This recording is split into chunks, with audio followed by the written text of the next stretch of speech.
Hello my friends, I'm Bella and this is my little corner of YouTube world where we talk about everything beauty and beyond. A big welcome to you.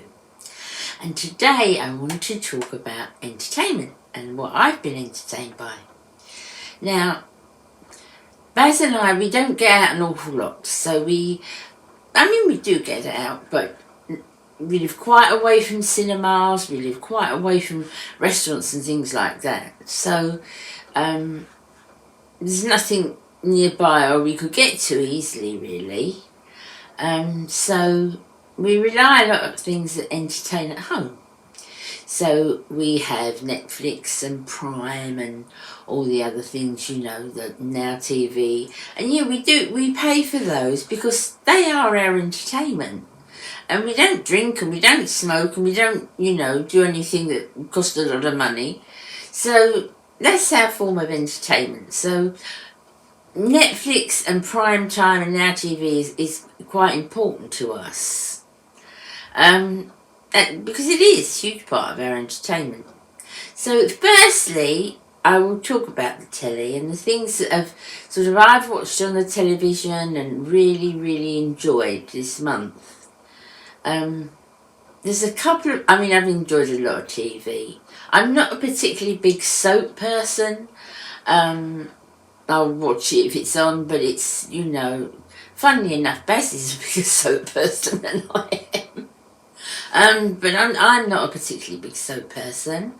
But I love a good film on TV. I love the streaming channels. I love good documentary. And I love crime thrillers. Crime thrillers are probably my favourite of all. But the two things that I'm really been keen on this month, neither of them are crime thrillers. The first one is a series that's been running for years and years, and I have just started to watch it. I think I watched a couple 10 years or so ago. I may have done even more than that. And that's called Grey's Anatomy. I love it. I loved it. I binge watched it for every sort of spare time I had in my, rest time thing. I wasn't doing anything. I was watching that. I was really enthralled by it. I think it's a wonderful series. It's wonderful acting. It's about, the main character in it is a doctor called Meredith Grey. And her mother was a very famous surgeon. She's a big surgeon. She comes along. She wasn't when it first started. She was just a little intern. But she's come over the years, and you see her grow over the years and the different relationships. It's not just about what happens with the illnesses and so forth.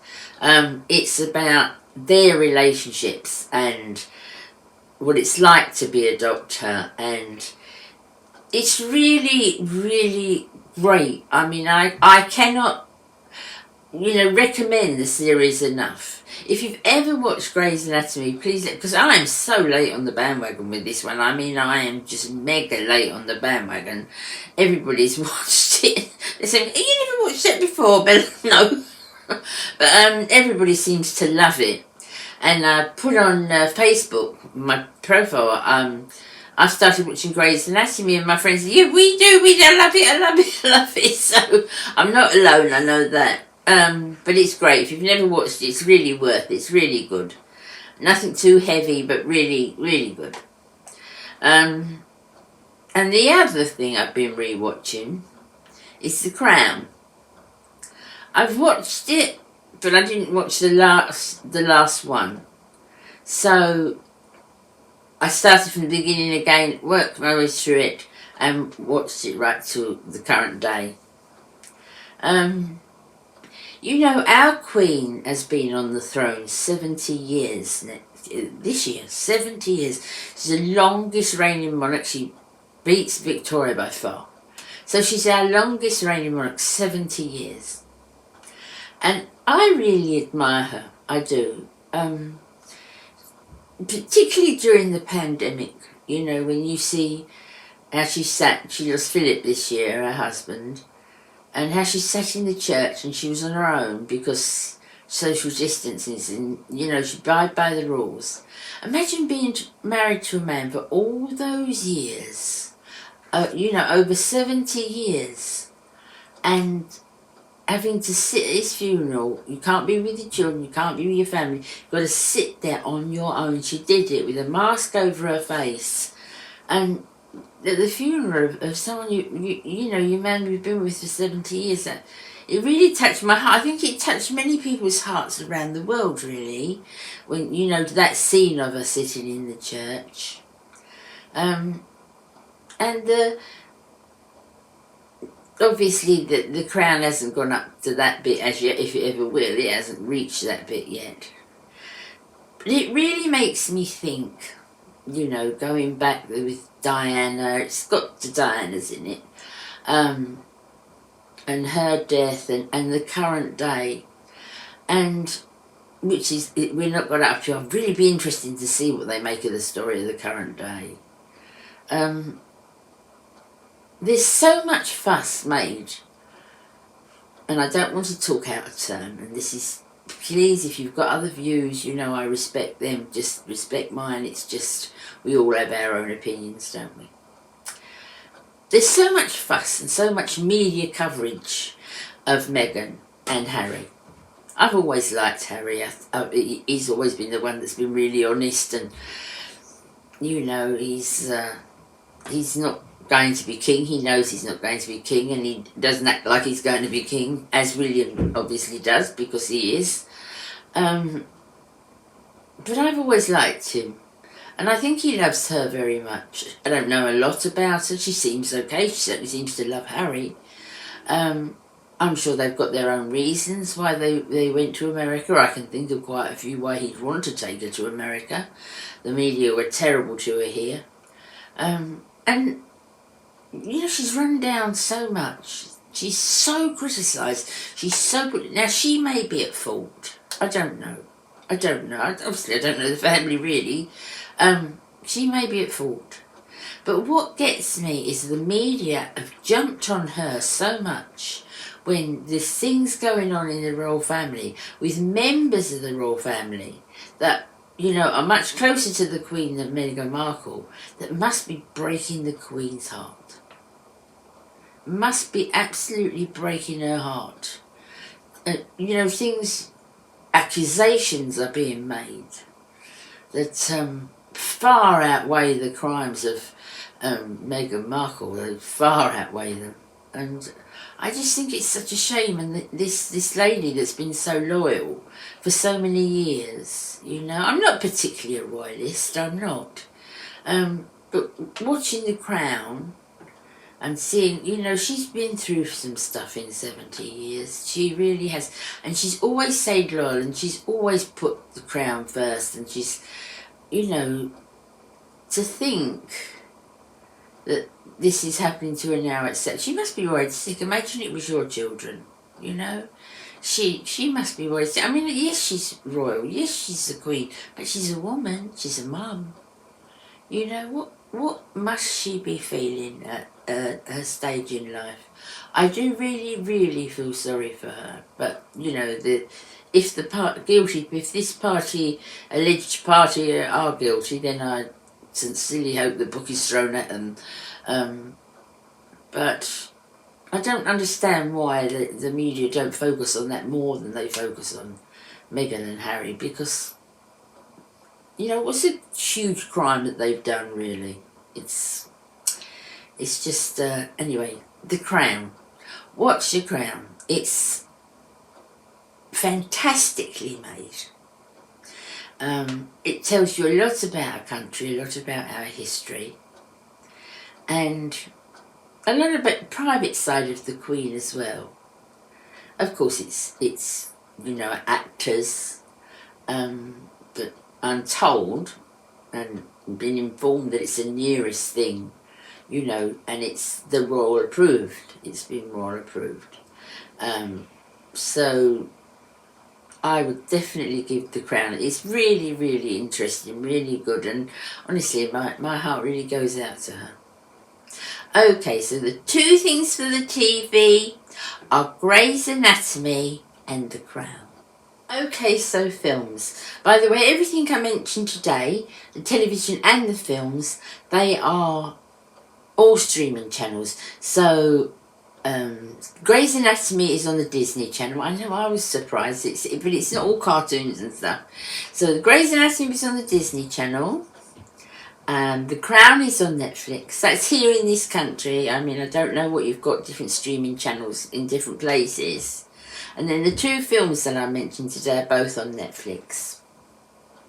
So the first film is called Flight, and it stars Denzel Washington.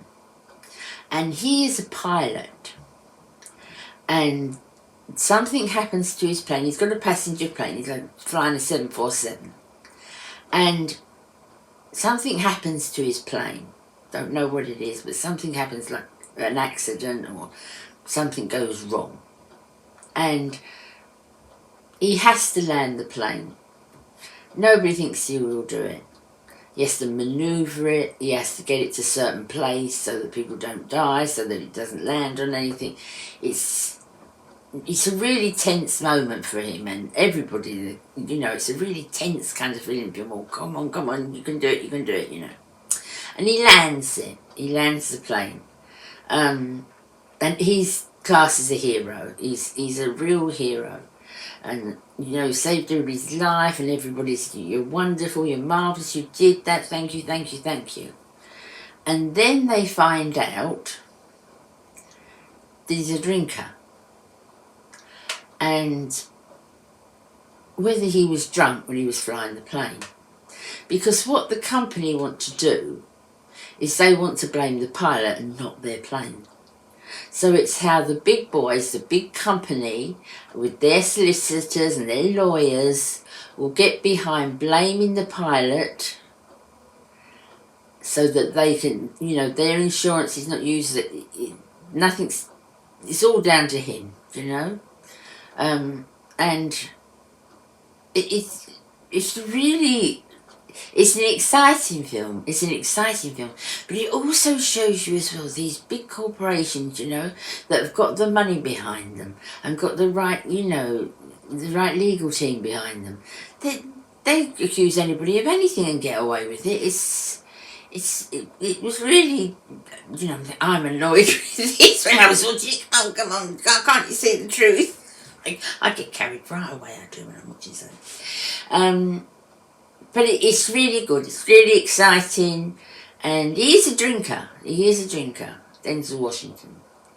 But they want to see it more than that, you know, they want to blame him. They've got that little nudge that he found out that he hasn't drink so quickly, let's, you know, blame him. But it's really, really good. It's really good to see how the law is. It's really, really good. So that's Flight, and that stars Denzel Washington. My next film is one that had me in tears, and it's called Flight 93, United 93. And it's the plane, it's not the ones that hit the Twin Towers or the one that went for the Pentagon, it was the other one that went astray that they believed was heading for the White House. And it's so sad, because although they're actors, and you know they're actors, you know this happened, you know, and terrorists are on board, and they've took charge of the plane and killed the pilots, and the people, they know, this is, because it's the truth, you know these people existed, and they're phoning their loved ones and saying, remember I love you, and it was so well made, so well made. And I just think, how terror must they have been feeling? What they must have been feeling. Because the pilots took them way off course anyway, and they were all really know what they were doing. And they're being shouted at and yelled at and screamed at and hit, and it's so sad. And when they were making the calls, and one was speaking to her mum, and mum, you know I love you, don't you? We'll see each other again, we will, but you know I love you. And oh my goodness, I was crying my eyes out. Because it was real. It really happened. Although the film's actors, it really happened. And trying to put yourself in those shoes, what those poor people must have been thinking and feeling, and the terror and with these madmen. Oh my goodness, I cannot imagine the terror that they were going through. But of course it crashed, it didn't reach the right house. But yeah, it's not done in documentary style. It's done in a film. It's done with actors. It's not done documentary style. But I really suggest, if you haven't seen it, you watch it. There's Flight 93, United 93. So I have 2 books. The first one, I got it on Audible. I belong to Audible, and I really enjoy that. And the first one is called The Widow. Now, I'll read a little bit of the synopsis for you so you can, see roughly what it's about. So, my husband was not a monster, no matter what they say. The day my husband Michael stepped in front of a lorry after being questioned by the police, my world fell apart.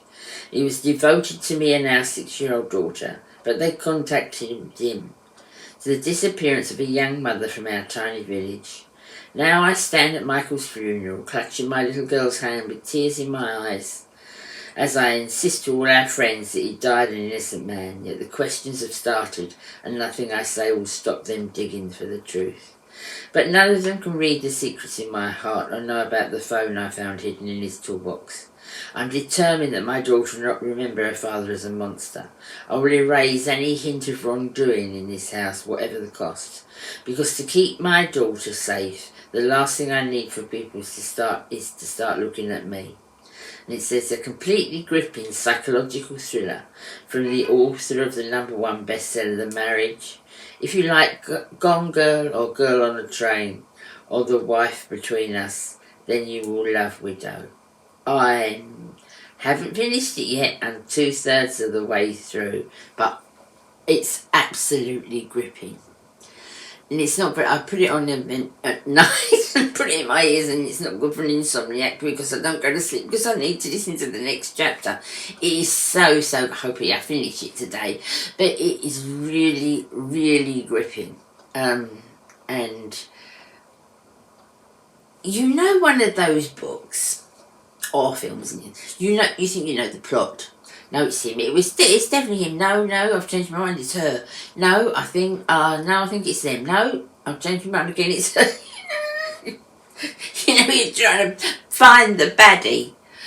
So it's very much like that, but an excellent read.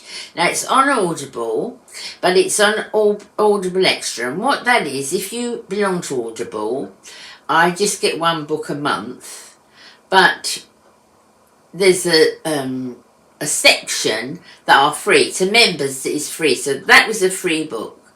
And there's a big section. So although I pay for 1 book, I also go into the section extra. You've got to be a member to do it. But I go into the section and then I read, see what there is for now. I picked that one out of it, and I really enjoying it. I'm really enjoying it. So that's The Widow by K.L. Slater. So my second book is the autobiography of Billy Connolly. Now Billy Connolly has had books about him, lots of books written, done by his wife Pamela Stevenson, but this is his first autobiography. This is the first book he's written himself, and it's called Windswept and Interesting. And he truly is. That is such an excellent description of him. I really like Billy Connolly. He's a comedian, and he's Scottish, and he was brought up in the pits of Scotland.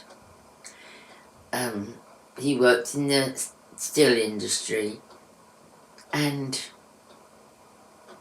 he's just a lovely guy. He's just a lovely guy, and he does a lot of stand-up shows. He did a lot of stand-up shows. He also does documentaries where he takes his bike track bike, and he takes it all around different countries and travels different countries. I mean, some parts of America, he's done Australia and gone to all the different places, done Scotland, and he talks about his family and his children and what it was like growing up. And his humour it's not plain jokes, there's no jokes. He is just talking about his life and things that happened to him, and he's just such a lovely man. And you know the type of person that, however famous they are, I would happily say to Billy Connolly, come in, have a cup of tea. You know, he's just such a natural person. If you know him, this book is so worth the read. It's so worth the read. He lives in California now with his wife because he's got Parkinson's. He developed Parkinson's some time ago, but he's very poorly with it now. But, you know, you see him and hear him. I mean, he speaks and slurs a little bit more and so forth. But the humour and the humane side of him and the caring side of him and the wonderful heart that he has is still there. It's still absolutely there. And if you're a fan of Billy Connolly, if you like Billy Connolly, then absolutely this is a diamond read. I will read it again. I absolutely loved it.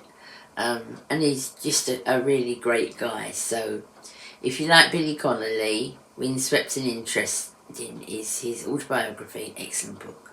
So that's it, guys. That's the 6 things, couple from the telly, couple of books and a couple of films. I've thoroughly enjoyed every one of those.